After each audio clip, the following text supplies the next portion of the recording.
இப்போ வந்து பார்த்தீங்கன்னா நெக்ஸ்ட் ப்ராசஸ் வந்து பார்க்கலாம். ஸோ இது வந்து பார்த்தீங்கன்னா ரைஸ் வந்து நல்லா வந்து குக் ஆயிடுச்சு. ஸோ இந்த அளவுக்கு வந்து குக் ஆயிடுச்சு. ஸோ நம்ம வந்து பார்த்திங்கன்னா நெக்ஸ்ட் ப்ராசஸ் வந்து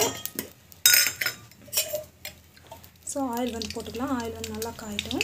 ஸோ இதுக்கு தேவையான பொருட்கள் வந்து பார்த்திங்கன்னா வெங்காயம், டமாட்டோ அண்ட் தென் பார்த்திங்கன்னா கொத்தமல்லி கட் பண்ணி வச்சு புளி தண்ணி வந்து கரைச்சி வச்சு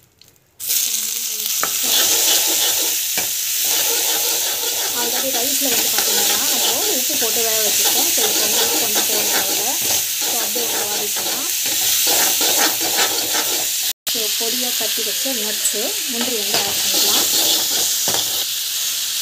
ஸோ கொத்தமல்லி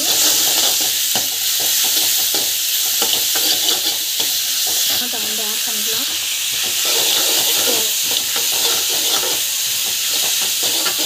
நல்லா வந்து வாடிக்கலாம். ஸோ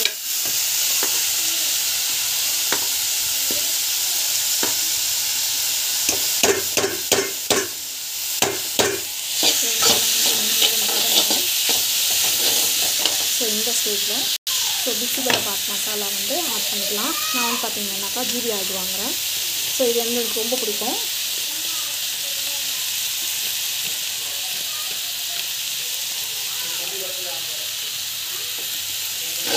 ஸோ இது நல்லா வந்து வதக்கிக்கலாம். ஸோ இது கூட வேணுன்னா கேப்சிகம் ஆட் பண்ணலாம். நான் வந்து ஆட் பண்ணல. ஸோ கோல்ட் ஆகும், அதனால தான் வந்து ஆட் பண்ணல நான்.